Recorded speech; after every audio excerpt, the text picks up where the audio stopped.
खाटू श्याम बाबा का प्रसिद्ध मंदिर राजस्थान के सीकर जिले में स्थित है। खाटू श्याम जी को भगवान श्री कृष्ण का अवतार भी माना जाता है। देश के करोड़ों लोग खाटू श्याम जी की पूजा करते हैं।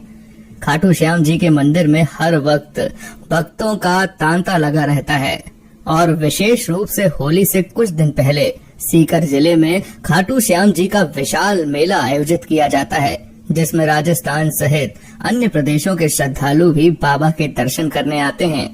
खाटू श्याम जी की कहानी महाभारत काल से शुरू होती है, जिसमें उनका नाम बर्बरीक था।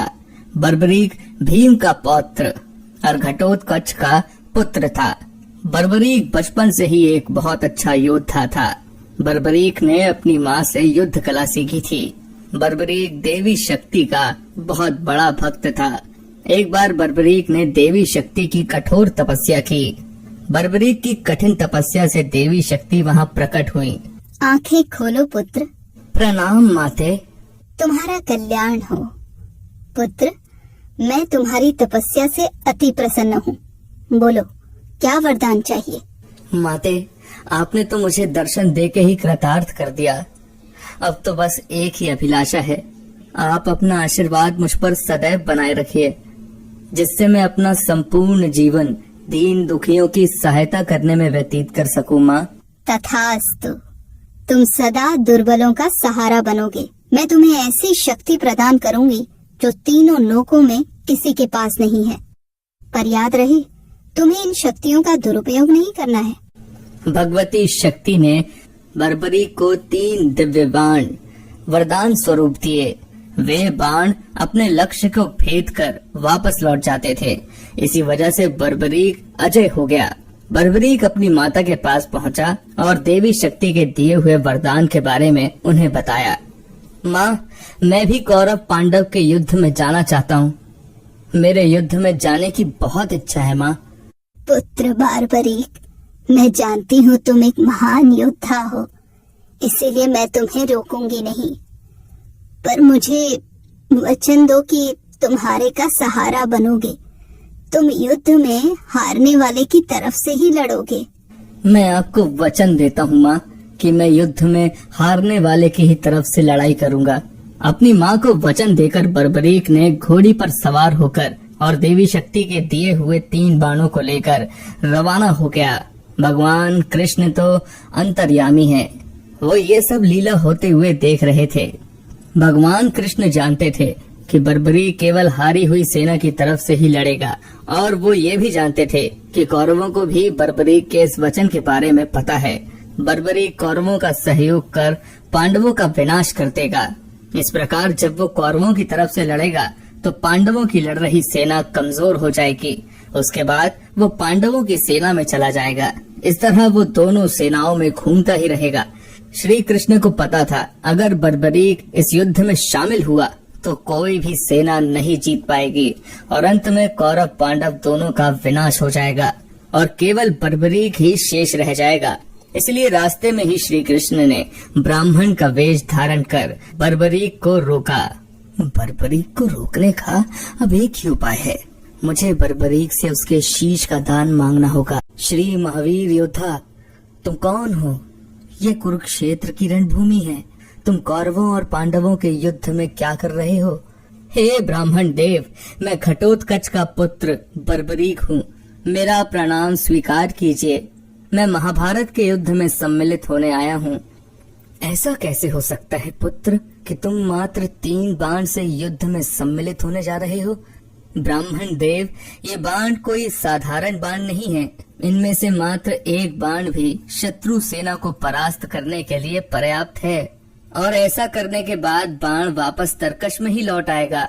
अच्छा, तो फिर इस पीपल के पेड़ के सभी पत्तों को छेद कर दिखाओ जरा। बस इतनी सी बात ब्राह्मण देव, अभी किए देता हूँ। बर्बरीक ने ब्राह्मण रूपी श्री कृष्ण की चुनौती स्वीकार कर ली।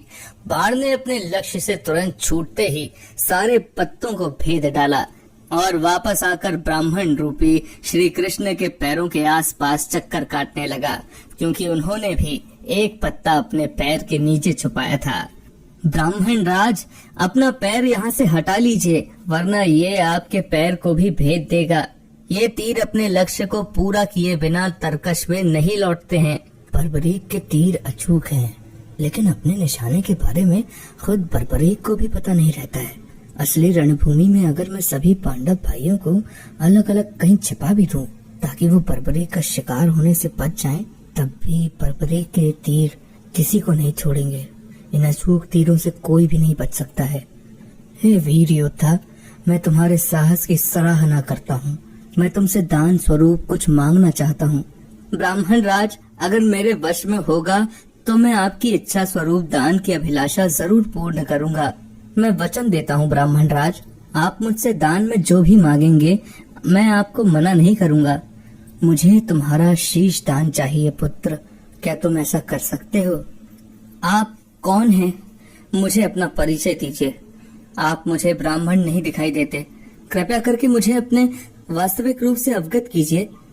बर्बरीक की प्रार्थना करने पर भगवान कृष्ण अपने रूप में आ जाते हैं। बर्बरीक उन्हें प्रणाम करता है। वासुदेव कृष्ण, आप स्वयं मेरे शीश दान की अभिलाषा हेतु आए हैं। बर्बरीक, युद्ध भूमि की पूजा के लिए एक वीर वर क्षत्रिय के शीश दान की आवश्यकता होती है और तुम महावीर महायोद्धा हो, अतएव मैं तुमसे शीश दान मांगता हूँ। हे वासुदेव कृष्ण, मैं आपको अपना शीश अवश्य दूंगा, पर मेरी दो इच्छाएं हैं। पहला ये कि मेरी देह को आप स्वयं अग्नि देंगे और दूसरी इच्छा ये है कि मैं अंत तक इस युद्ध को देखना चाहता हूँ। ऐसा ही होगा वीर शीशदानी बर्बरीक। कलयुग में लोग तुम्हें हारे हुए का सहारा बोलेंगे, तुम्हें श्याम नाम से पुकारेंगे। मेरे नाम से ही तुम्हारी कलयुग में पूजा की जाएगी। कलयुग में खाटू श्याम नाम से तुम्हारी पूजा होगी। फाल्गुन माह की द्वादशी को बर्बरीक ने अपने शीश का दान दिया। बर्बरीक को ब्रह्मा जी ने एक श्राप दिया था, जिसके मुताबिक उनकी मृत्यु पृथ्वी लोक पर भगवान कृष्ण के ही हाथों होगी, तभी वो श्राप से मुक्त हो पाएंगे। बर्बरीक का सर युद्ध भूमि के समीप ही एक पहाड़ी पर सुशोभित किया गया, जहां से बर्बरीक ने महाभारत का संपूर्ण युद्ध देखा। युद्ध की समाप्ति पर पांडवों में आपसी बहस होने लगी कि युद्ध में विजय का श्रेय किसको जाता है। इस पर श्री कृष्ण बोले, तुम सबको आपस में विवाद में पड़ने की कोई आवश्यकता नहीं है। बर्बरीक का शीश संपूर्ण युद्ध का साक्षी है, अतः उससे बेहतर निर्णायक भला कौन हो सकता है। ठीक है वासुदेव, फिर हम इस निर्णय को जानने के लिए बर्बरीक के पास ही चलते हैं। पौत्र बर्बरीक, तुमने तो युद्ध को बहुत ध्यान से देखा है, क्या तुम बता सकते हो हम सब वीरों में से इस युद्ध को जीतने का श्रेय किसे जाता है? श्री कृष्ण ने ही इस युद्ध में विजय प्राप्त कराने में सबसे महान कार्य किया है। उनकी शिक्षा, उनकी उपस्थिति, उनकी युद्ध नीति निर्णायक थी। मुझे तो युद्ध भूमि में सिर्फ वासुदेव कृष्ण का सुदर्शन चक्र घूमता हुआ दिखाई दे रहा था, जो कि शत्रु सेना को काट रहा था। इस धर्म युद्ध को जीतने का संपूर्ण श्रेय भगवान श्री कृष्ण को ही जाता है। वीर बर्बरीक, तुम धन्य हो, तुमने बिल्कुल सही निष्कर्ष दिया है। इसके पश्चात सभी पांडव बर्बरीक के निर्णय की सराहना करते हैं और भगवान कृष्ण से क्षमा मांगते हैं, क्योंकि वो जानते थे यदि स्वयं वासुदेव न होते तो ये धर्म युद्ध जीतना असंभव था। धर्म की विजय स्वयं वासुदेव कृष्ण के कारण ही हुई थी। भगवान कृष्ण के आशीर्वाद से बर्बरीक को कलयुग में श्याम नाम से पुकारा जाने लगा। आज भी खाटू श्याम जी महाराज के अनेकों भक्त रोजाना उनके दर्शन करने आते हैं और उनसे मन वांछित फल की प्राप्ति भी करते हैं। चैनल को सब्सक्राइब करें और बेल आइकन का बटन दबाना ना भूलें।